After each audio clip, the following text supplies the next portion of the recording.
Have you ever just stopped, looked up at the sky at night maybe, or just thought about all the complexity of life around us and wondered, how did this all start? Mm. You know, what is reality fundamentally? It's this ancient riddle, one people have wrestled with forever, really, coming up with these incredible stories to try and explain everything. The stars, us, everything. Well, today we're doing a deep dive into one of the most, I think, significant and frankly quite enigmatic hymns from the Rigveda. It's the Purusha Sukta. That's Mandala 10, hymn 90. And you actually find versions of it in the Shukla Yajurveda and Atharva Veda too, which is interesting. They have these slight variations.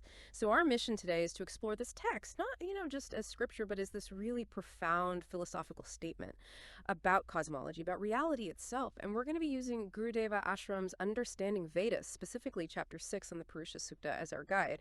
Gurudeva's interpretations are, well, they're really insightful. They seem to bridge this ancient wisdom with concepts that feel surprisingly modern. Absolutely. And it's such a compelling text because it's all dedicated to this cosmic being, the Purusha. And Purusha isn't just like a god in the simple sense. It's a foundational concept. Mm. The Sukta describes it as being both immanent, so present within creation in everything. Right, inside it all. Exactly. And also transcendent, existing sort of beyond or outside creation too. And the core of it describes how the entire universe comes into being through a cosmic sacrifice, a yajna. So it's more than a creation story. It's like a blueprint for reality unfolding. Okay, let's unpack that, because the imagery right at the start, in verse 1, it says, the Purusha has 1,000 heads, 1,000 eyes, and 1,000 feet. He envelops the world from all sides and extends 10 fingers. I mean, that's huge, overwhelming almost. What are we supposed to make of that? Yeah, it's powerful stuff. And Gurudeva's interpretation is really key here. He stresses these aren't literal heads and eyes. Right, not some giant cosmic person, literally. No, exactly. It's poetic. Yeah. It's symbolism for ultimate reality's omnipresence. Being everywhere, seeing everything, touching everything, and its role as the absolute foundation of the cosmos. The insight isn't just that Purusha made the universe. It's that the universe is Purusha, manifested. Seeing through every eye, moving through every foot, so to speak. It really flips the script on what a universal being might mean. That's a big shift in thinking. It is. And Gurudeva even draws some interesting parallels. He suggests this source from which everything emanates, well, it resonates with modern ideas like a naked singularity, maybe even the Big Bang. Ah, interesting comparison. Yeah, but he adds a really crucial clarification. He emphasizes that Vedic texts are seen as revealed knowledge coming from higher dimensions. Mm. So while the idea of an origin point might echo across traditions, the Vedic understanding of how we know this is different from, say, scientific observation. It's not anti-science, just a different foundation for knowing. That's a vital distinction. Okay, and sticking with that first verse, what about the 10 fingers? It says Purusha extends 10 fingers. What's the symbolism there? Ah, the 10 fingers. That's another beautiful piece of symbolism. It represents Purusha's reach, its pervasiveness extending into all 10 directions. 10 directions, so like north, south, east, west. Exactly. Plus the points in between northeast, southeast, southwest, northwest, and, crucially, up and down, Urdhva and Uttara. So literally everywhere, every dimension. Precisely. It signifies Purusha is in every conceivable corner of creation. Gurudeva even connects this to the no-boundary hypothesis in cosmology, the idea that the universe might be finite, but without a definite edge or beginning-end point. Wow. So Purusha defines the container of reality, or the lack of boundaries. You could say that. It suggests this seamless, infinite presence.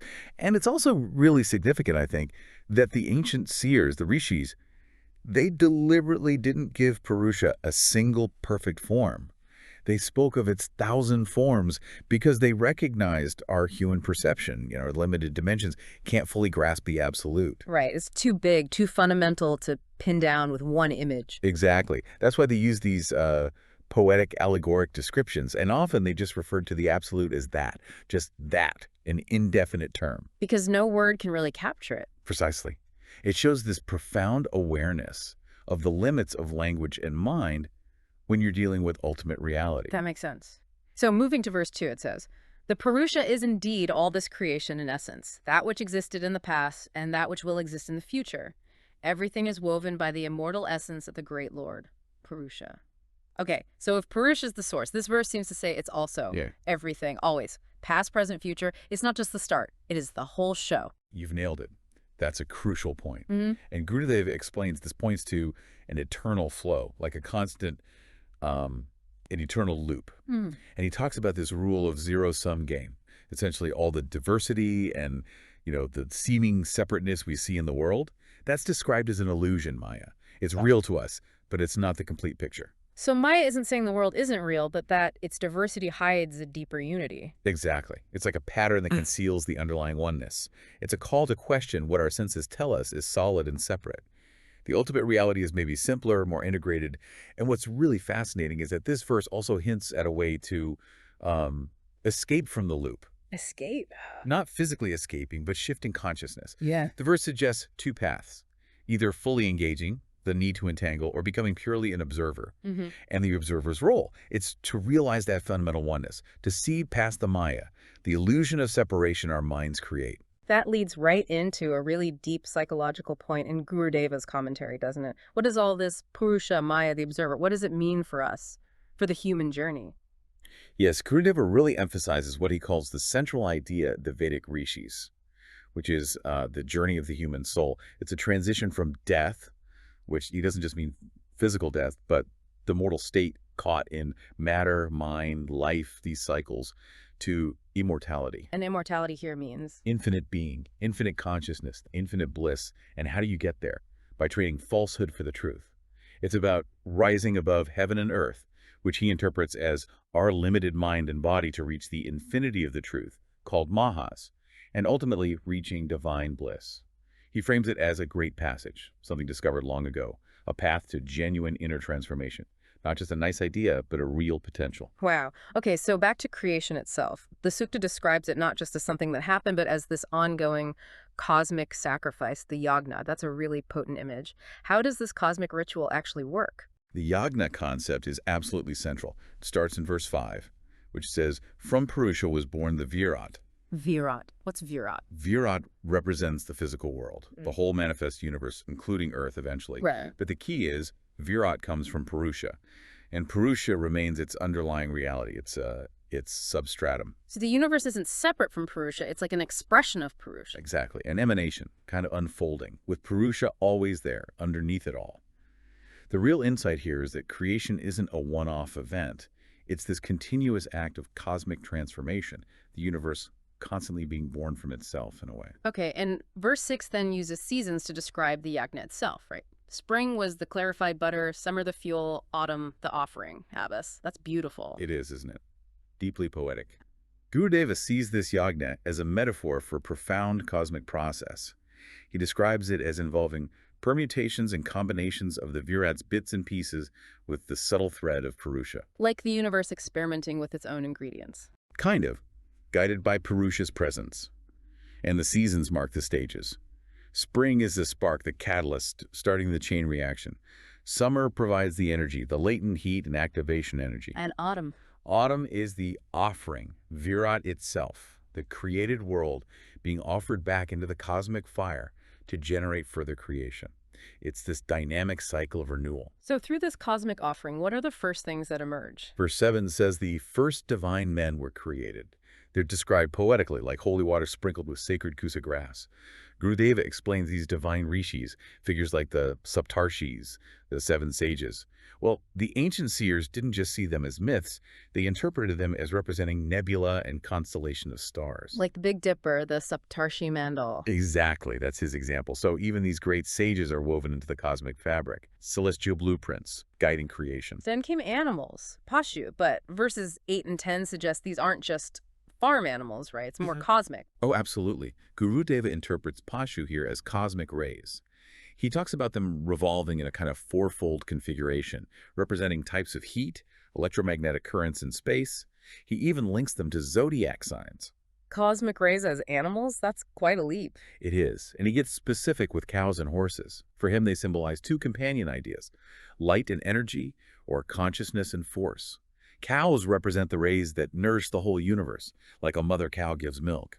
Horses symbolize cosmic rays with an electric field moving through space. So connecting stars, sages, cosmic rays, animal symbols, it's all deeply interwoven. Deeply interwoven, everything emerging as manifestations of these fundamental cosmic energies and principles. And even the Vedas themselves, the very scriptures we're discussing, verse 9 says they also come from this yagna. Yes, which is just an incredible idea. The Rigveda, Samaveda, Yajurveda, even the chandas, the meters and rhythms, Yeah. all born from this complete cosmic offering. The suggestion isn't just that the Vedas were inspired by cosmic events, it's that the cosmic events themselves happen according to certain rules, certain harmonic patterns. And the Vedas are the notation of those rules. Exactly, that's how Gurudeva puts it. Rules which are identified and noted by our sages as Vedas, like the universe's operating manual, revealed through this cosmic process. Okay, so beyond the initial creation, the Sukta gets into the actual structure of the universe. Verses 3 and 4 mention 4 domains of Purusha, but we only see one. Right. How does Gurudeva break down these domains? Right, so only one part, the visible world, is obvious to us. 3 parts are intangible. Gurudeva connects these to the symbolic worlds, well, that's the physical, Bhuva the mental, and Sva the spiritual. Pusva. Okay. And there's the 4th, Mahas. This represents the worlds of the vastness and the truth. And he links this to the concept of cosmic order, truth, a reality beyond our usual perception. And the physical world we experience. In this model, it's like a variable, always changing, on what he calls an infinite roller coaster ride, influenced by these unseen higher domains. Then we get to verses 11 and 12 with the famous allegory of Purusha's body parts. Mouth, arms, thighs, feet. This is the part often linked controversially to the caste system, the Varnas. Yes, and Gurudeva is very clear, very explicit on this point. He says this allegory should not be interpreted in terms of social hierarchy or the Varna system. So what do the parts represent then, in his view? He sees them as representing the fundamental systems of the universe itself. The Brahmanas, from the mouth, represent the universal rules, the guiding principles, the cosmic laws. Okay, the rules. The Kshatriyas, from the arms, represent the framework, the structure for implementing and protecting those rules, the power that upholds order. The implementation system. The Vaishyas, from the thighs, symbolize the processes of exchange, transition, transformation, how things move and change form within the system, like channels or windows. Movement and change. And the Shudras, from the feet, represent the foundation, the end product, the earth itself, which serves as the base around which the whole system operates. It's a description of cosmic functions, not social roles. That's a very different reading, a cosmic functionalism. Exactly. It reframes it completely. Okay, and what about the forces and bodies mentioned in verses 13 and 14? Moon, sun, Indra, Agni, Vayu. How are they interpreted beyond just being, well, the moon and sun? Gurudeva takes a symbolic leap here, too. The moon and sun aren't just objects in the sky. They represent the non-obvious and obvious. Or antardrishti, inner vision, and bahir drishti, outer vision. Inner and outer ways of seeing. Interesting. And Indra and Agni. Yeah. He interprets them as fundamental forces, gravitational wave and electromagnetic wave, respectively. Wow, really? Gravitational and electromagnetic waves. That's his correlation. Because they originate from Purusha's mouth, he links them back to the Brahmanas, the universal rules. They are the forces that maintain the eternal cosmic laws. And Vayu, the wind. Vayu is identified with prana, the life force, born from Agni, electromagnetism perhaps. Vayu is described as weaving the solar system, the galaxies, everything together as if in a string. It's a cosmic breath, the animating force holding it all together. It's like every element has this deeper, functional, symbolic meaning. Precisely. It's a universe alive with interconnected forces and principles. And finally, verse 14 lays out the big picture, the cosmic architecture using Purusha's form again. Yes. The navel becomes antariksha, the intermediate space. It's seen as a kind of central axis, holding opposites in balance. The balancing point. The head sustains heaven, representing the higher self, energy-like realities. The feet sustain earth, the lower self, materialized forms. Heaven above, earth below. And the ears. They're the receivers, the tuner of the apparent universe, regulating how we perceive all these different worlds. It's a complete living cosmos, structured and animated by Purusha. Okay, moving towards the end of the sukta. Verse 15 talks about 7 enclosures and 3 times 7 sacrificial firewood that seem to bind the infinite Purusha into finite beings. This sounds complicated. How does the infinite become seemingly finite? It does sound complex. Gurudeva suggests this isn't primarily about, say, 7 levels of consciousness, as some might think. He sees it more as the method of transformation. The method. Yes, the method of turning energy-like things into material beings. Specifically, he describes it as the manifestation of the cosmos with 7 structures by igniting 21 bits or energy-like things. 7 structures, 21 bits being ignited. Does he compare it to anything modern? He notes a sort of conceptual similarity to nuclear fusion or fission because of the ignition and transformation, but he immediately qualifies it. He says it must be some other thing. So a parallel in principle, maybe, but ultimately a unique Vedic concept of manifestation. Exactly, an ancient understanding using its own framework. And then Gurudeva's commentary drops this really mind-bending statement, echoing that earlier point about Maya. The universe appears in this form probably because I wanted to see it in this way. It's an illusion. Hmm. That's quite a statement. Our wanting shapes reality. It's radical, isn't it? It puts enormous emphasis on the subjective role of consciousness in shaping our experience of reality. The universe we perceive isn't just passively received, it's actively, partly, constructed by our own perception, our own wanting to see it a certain way. So it pushes us to really question what we think is objectively out there. Definitely. It encourages critical thinking about perception itself and the power of our inner state to color or even co-create our external world. So after all this cosmic unfolding, these transformations, structures, forces, even the idea of illusion, what's the anchor? What's the ultimate unchanging thing in all of this? Verse 16 gives us that anchor. It Mhm. states, the existence may change from one form to another having constant Purusha. The constant. That's the key. The sages, Gurudeva says, focused on this constant of Purusha because they understood that if you grasp the constant, the rest followed naturally and inevitably.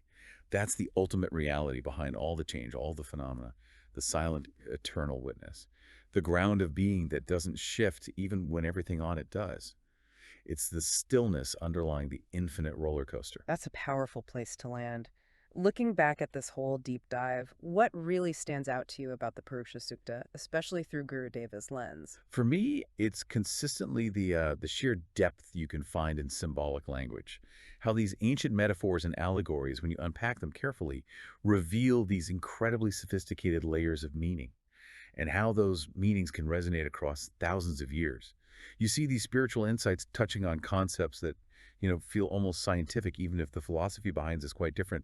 It really invites you to see the interconnectedness of everything. Yeah, that interconnectedness really comes through. It's quite profound. And it invites personal reflection too, doesn't it? Right. On our own place in it all. Absolutely. Which brings us to a final thought for you, the listener. If, as Gurudeva suggests, the universe appears the way it does, partly because I wanted to see it in this way, if our perception helps shape reality, and yet there's this unchanging constant Purusha underlying it all, what might it mean for you to consciously try and attune your perception, to try and see beyond the changing forms, beyond the illusion, towards that ultimate constant?